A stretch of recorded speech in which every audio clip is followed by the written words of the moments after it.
I look at an ad account, there's no one metric that I look at as my holy grail. I'm looking at a whole bunch of signals. That first ad will have a CPA or return on ad spend that is at least 50% away from what your target is. You turn that off, you kill your momentum. Honestly, I find in-platform Google tracking is much more accurate than GA4 when it comes to tracking Google traffic itself. Welcome to the Media Buying War Room, where the top 1% of vetted media buyers break down what's actually working for them in paid ads right now. I'm Mateo, MediaBuyer.com founder.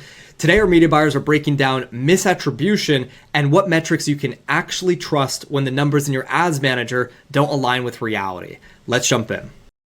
I would never use GA4 import tags in a Google ad account for that very reason. It typically will underreport by anywhere from 30 to 40%. So you're missing a large component of your what should be tracked in a Google ad account. Very interesting, and that's anyone that spends any time media buying will know this is one of the biggest conundrums, and even more so when you plug in a third-party attribution tool and you're trying to work out what is your actual source of truth and how to make those decisions. So look, it is really tricky. I think a lot of it comes with time and understanding the mechanics of an ad account and the relationship that ads have with each other in an ad account. I think sometimes people can fall into the trap of looking at an ad as an isolated entity and making a decision and not understanding that ad is a top of funnel signal driver, sits middle funnel as a education piece. The lower funnel ads will always look good in an ad platform.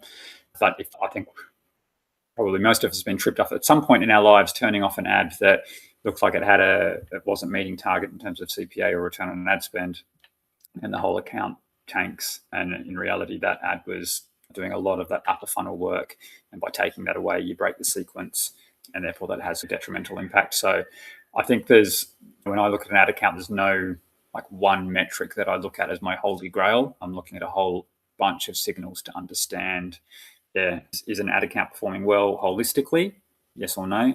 And if it's not, then what do we do? But if it is, sometimes turning too many knobs can have a really negative impact on an ad account. Algorithms and machine learning are so good now most of the time. Meta can do a pretty good job of it. One thing I would say is if you're using a third-party attribution tool, like a Triple Whale, a Hyros, a Northbeam, etc., I find these really good for business-level decisions, campaign-level decisions, platform-level decisions. I tend to find when you get to ad-level decisions, that becomes like a real sticking point between platform data and third-party tool data. But I think some of those third-party tools, and probably not all of them, but some of them, particularly when I'm using Triple Whale, is I find it really unfairly reflects the role that an ad has in an ad account. And if you make decisions solely based on what Triple Whale is telling you at the ad level, it can really undo you a little bit. Particularly Can I ask a question on that one, Simon? Because I think that's an interesting point. So when I look at a third-party tool, I don't look at necessarily Meta versus Google, because I know that especially Triple Whale is going to be a lot more favorable to Google. So are you saying that if you make decisions based on the comparison between platforms, or are you saying within Meta itself, even benchmarking ads against each other, it's... Yeah, I find like in Meta itself, if I'm looking at a suite of ads and Triple Whale is saying your new customer CPA or CPA, whatever it is that you're tracking, is 50% higher than what it says in platform, that can lead you down the wrong path, because I think what Meta is much better at is understanding the role an ad plays and more fairly attributing sales to an ad, whereas Triple Whale loses sight of that a little bit. It can't see everything that Meta sees in platform in terms of the touch points, the impressions that an ad had where nobody clicked, they only watched a little bit of it. But yeah, I mean, that's my take on it. And I think through my experience in using Triple Whale particularly, but probably other ones as well. But yeah, it can lead you down the path of turning off ads that really you shouldn't be turning off. Would you have any specific feedback, say for somebody watching who has a prospecting campaign, they've got 2 or 3 ads that are underperforming versus their KPIs of, say, new customer CPA, and how to know not to turn off that ad? What things should they look at? Anything that they can stand out so they don't completely combust their ad account and lose all their top of funnel customers? Yeah, really good question. And I think that's a really important distinction to make. When I look at an ad account or an ad set or campaign, if I see, particularly if there's some video ads and I know the purpose of those video ads is to entertain, educate, or inspire rather than to hard sell, and that ad has high-ish spend, a really low frequency, 1.1 in that region, has a good video watch rate, I'd say whatever above whatever your usual average is, let's say it's 75% at a certain level, and has like a good engagement metric against it, then that is a signal driver for Meta. That is the first ad that Meta is showing to people as a way to introduce the brand or the product. And then once it picks up enough signals from a user, it'll then start to filter through some of those other ads. But that usually that first ad will have a CPA or return on ad spend that is at least 50% away from what your target is. But if you turn that off, you kill your momentum. Yeah, and then so just to clarify though, that ad is going to be running in the same campaign as a mid or bottom of funnel ad, but you have specific, let's say specific content types that are aiming at engagement, even though the campaign metric is still optimizing towards purchase overall as the end goal of the campaign. Yeah, spot on. So the whole campaign is full funnel approach. If you're in a very consolidated setup, you could say it's one campaign, one ad set, all ads. And then within that, you have your full funnel suite of ads. But the relationship or the role that every ad plays is different. They're not all bottom of funnel converters, because that's in reality not how life works. We need multiple touch points to be sold on a product. Meta very much likes full funnel one campaign, one setup, because it keeps everything nice and tight and consolidated. But yeah, then the role that the ads are designed specifically to perform a role, which is a whole nother discussion. I find this really fascinating because I'm assuming there's a lot of advertisers who are probably optimizing towards their, let's say, their best performing bottom of funnel asset, and then thinking, okay, this works, let's replicate and create loads more of these ads and run more of them. Probably pausing out some of their more mid funnel assets that are not driving as many purchases or bottom of funnel sales, and therefore killing their overall funnel by doing so, and wondering why replicating their highest performing, highest converting ad isn't just leading to shit tons more high converting customers. So what you're saying there, I know for you is very common knowledge because you're in Meta and have been in it for a number of years. But I would say for most people running Meta ads, they don't understand that nature of having a full funnel approach in a single campaign with 3 or 4 different creative types, all doing different jobs, and therefore being analyzed under different metrics within the same campaign and same ad account. Generally speaking, is much more straightforward when it comes to tracking. There definitely is a level of inflation from Google's side, and that's mostly based on the length of conversion window. So typically on a Google account, you'll have anywhere from a 30 to 90-day click attribution window. And as a result of that, if any click occurs within that period, Google will take 100% credit in the ad platform.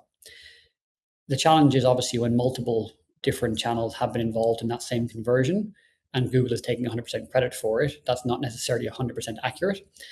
But it is a strong signal to say that Google had a touch point on the journey. Whether it was first, middle, or last touch is not necessarily the most important component. It's more that a keyword or a shopping listing has been touched on that customer's journey to purchase. And therefore, the tracking from Google's side is a pretty accurate representation of their part to play in that overall customer journey. When it comes to like specific ad level tracking and even say keyword level tracking, I would say almost a lot less scientific, which is surprising to think in the age that we're at with the digital maturity, let's say, of digital advertising, that Google and Meta are trying to blend metrics. An example of this is like you're operating at, say, a 500% ROAS within an ad account, and Google heavily encourage you to use broad match keywords, and they work very effectively at a blended level, but within there's a lot of waste. Often terms that look completely irrelevant are driving conversions, and terms that look incredibly accurate or like bang on the money for what someone sells have really poor ROAS. So it's almost like your logical conclusion as to what you expect to work doesn't necessarily work as well as you would expect it to. And therefore you end up trusting the system or the algorithm a lot more as a result of that. But it's a complicated thing. But typically a better way of optimizing in Google now, as opposed to having 3 or 4 different ads per ad group, is just continually adding new headlines and descriptions to your current ads. And on probably a bi-weekly basis, removing all the underperforming headlines, adding in higher performing. And in those metrics, it's very clear to see which headlines and descriptions are driving better ROAS. I would say on Google, there's less of a need to leave more mid or upper funnel headlines live. If they're not converting and they're not driving value, strip them out straight away and replace them with potentially higher performing ones. And the other big thing is to make sure you don't turn on Google's auto headlines, because they're still trash. Even though AI is getting much better, their AI and their ability to write headlines is, really quite poor. Still, I think two parts to this. Still looking at GA4, it's not perfect, but it's a decent last click metric. And I always think the truth is somewhere in between what GA4 is telling you and what Meta is telling you. So GA4 can almost give you a worst case scenario. And GA4 is also, which is both a good and a bad thing, but it's also not that favorable to retargeting ads. So if you're doing well on GA4 based on UTM tracking, there's a high chance you're driving like effective incrementality with that ad. And then Meta has its own version of that. So you can just reduce the conversion window. So look at 1 day click, 3 day click, or something like that. And it can sometimes give you like a very different perspective of the ads. It needs to be viewed with the lens that some ads are going to work better on a shorter window and some better on a longer window. Yeah, Ogie, I actually had a question. I don't know if you might know this, but like sometimes when I'm looking at attribution and we just launched a new product or whatever, but then sometimes I see it attribute to organic or direct, and it's likely coming from Google Ads, but then sometimes it gets attributed to organic, Google, or direct. How much, I don't know if you know how much of that percentage actually gets converted sometimes to that attribution of organic. And then that makes it obviously difficult seeing maybe Google Ads is working, but for some reason it's just getting attributed incorrectly. Yeah, like honestly, I find in-platform Google tracking is much more accurate than GA4 when it comes to tracking Google traffic itself. And the reason being, within GA4, they will typically assign a lot more credit to the last click channel before purchase, which may be organic, whereas Google tracking will give full credit to Google Ads once a Google click has been involved in that purchase journey. So personally, I would heavily, and again, if you're using in the ad account, you can obviously use Google Ads specific purchase tags, or you can use GA4 import tags. I would never use GA4 import tags in a Google ad account for that very reason. It typically will underreport by anywhere from 30 to 40%. So you're missing a large component of your what should be tracked in a Google ad account if you use GA4 imported goals versus using a Google ad tag deployed directly on the Shopify or Magento website. Would you recommend doing like more of a Google tag implement or doing the Shopify app integration that they have for Google? Implement 100%. Yeah. It's a simple deployment, but when you implement it directly, it has much higher accuracy than the Shopify integration.